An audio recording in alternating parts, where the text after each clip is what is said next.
तो कैसा रहा मेरा बर्थडे और मेरे बर्थडे पे मैंने कितना एंजॉय किया। सबसे पहले तो मैंने अपने बॉडी को प्रेप किया था, क्योंकि ना ठंड का टाइम है तो बॉडी को प्रेप करना सबसे ज़्यादा ज़रूरी है। बहुत सारा भर भर के मॉइस्चराइज़र लगाया, अपने हेयर्स को मैंने ड्राई किया, देन मैंने स्ट्रेट किया, क्योंकि हेयर्स का मुझे थोड़ा स्ट्रेट लुक चाहिए था, तो मैंने स्ट्रेट किया अपने हेयर्स को और ये लुक मेरा सही लग रहा था। मतलब फिर मैंने ना क्या किया, अपने आउटफिट को पहन लिया था, मेकअप भी कर लिया था। उसके बाद मैंने वीडियो स्टार्ट की, क्योंकि ना मुझे टाइम लगता है मेकअप करने में। देन मैंने ये इयररिंग्स लिया था, कोरियन इयररिंग्स मंगाया था मैंने, ये मीशो से ही मंगाया है और ये बहुत प्यारा लग रहा था। मेरा ये फिंगर रिंग भी मैंने मीशो से मंगाया, ये भी बहुत प्यारा है। मेरे ये बूट भी मीशो के ही हैं और ये भी बहुत अच्छे लग रहे थे, बूट सूट करा था बिल्कुल।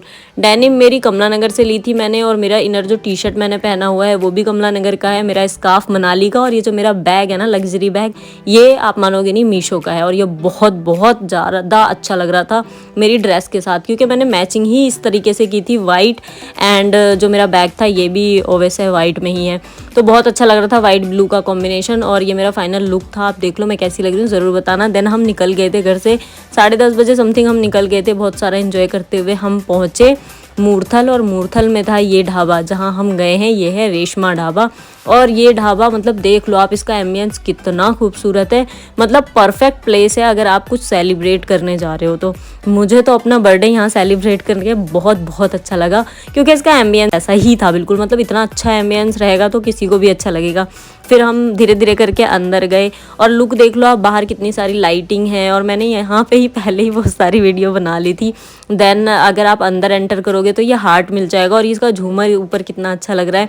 और सिटिंग ना आगे की तरफ भी है और बैक साइड पे भी है, और आगे की तरफ वाली सिटिंग हमारी थी तो हमें वहीं जाना था। मुझे तो बहुत तेज़ी भूख लगी थी सच बताऊँ तो, पहले खाना ही खाना था। तो सबसे पहले हम पहुँच गए कि पहले डिनर कर, इसको जो खाना था सबने वो ऑर्डर किया। मतलब हम सब ने अपना अपना जो भी पसंद था जिसको सबने ऑर्डर कर दिया था। मैंने ये हरा भरा कबाब मंगाया था, और वैसे भी सबकी चॉइस आ चुकी थी, लेकिन धीरे धीरे आ रही थी। सबसे घटिया चीज़ यही लगती है रेस्टोरेंट में कि आधी चीज़ पहले आती है फिर आधी बाद में आती है, मतलब एक साथ कुछ नहीं आता। मैंने अपना हरा भरा कबाब इंजॉय किया। वैसे कुछ फेवरेट नहीं है मेरा, लेकिन फिर भी मुझे ये अच्छा लगा तो मैंने ये मंगवा लिया था।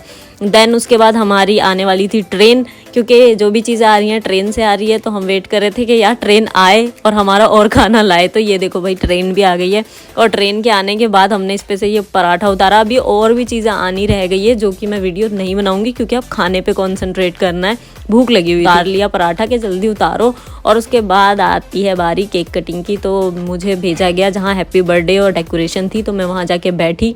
फिर तैयारियां हुई, अम्मी आई, फिर वहाँ पे तैयारी की गई केक की कि भाई अब केक वेक सेटल कर दो और उसके बाद केक कटिंग होगी। अम्मी ने मुझे ये रिबन पहना दिया था और मेरी बहन ने मुझे क्राउन पहनाया। देन मैंने फिर केक कटिंग की। केक कटिंग देखो हम चाकू से नहीं करते हैं, वुडन की जो स्पून्स होती है मैंने उससे केक को लिया, उस पर पिक किया और देन मैंने खिलाया। और ये मेरे कुछ सब्सक्राइबर्स हैं जिनको मैंने केक खिलाया, और ये बहुत अच्छे थे। मतलब वहीं पर हमें मिल गए थे और उन्होंने पूछा आप व्लॉग बनाते हो ना? मैंने कहा हाँ जी। फिर उन्होंने पूछा कि आप कब से व्लॉग बना रहे हो? तो खैर इतना टाइम नहीं मिला कि मैं उनसे ज़्यादा बात कर पाऊँ, और फिर हम लोगों ने थोड़ी रील्स वगैरह बनाई, मैंने अपने भाइयों के साथ एंजॉय किया। और अब मुझे बहुत बड़ा सरप्राइज़ मिलने वाला था, और ये मिला मुझे सरप्राइज़। मतलब भाभी और भाईजान सामने थे और ये लोग मनाली से मुझे सरप्राइज़ देने पहुँच गए। मतलब सेम डे, मुझे लगा नहीं था बर्थडे तक ये पहुँच पाएंगे, पर पहुँच गए। और मैं बहुत बहुत खुश हुई, क्योंकि ना उदासी सी होती है जब पूरा परिवार नहीं होता। देन मुझे भाभी ने फिर ये गिफ्ट दिया, मेरे को बैग वहाँ से ला के दिया और मुझे बहुत पसंद आया। और फिर बारी आती है पैसों की, तो भाईजान ने ये निकाली है गड्डियाँ, और पैसे इतने सही दे रहे थे तो फिर अम्मी ने इनसे ज़बरदस्ती छीना, ला पूरे दे। फिर भाईजान ने मुझे पूरे पैसे दे दिए, और मेरी तो चांदी चांदी है। गिफ्ट बहुत मिला है मुझे बर्थडे पे, तो सबसे ज़्यादा खुशी मुझे इस बात की है। देन मैंने बोला मैं छोटी बाबू हूँ, मुझे गोदी में ले लो, गोदी में ले लो।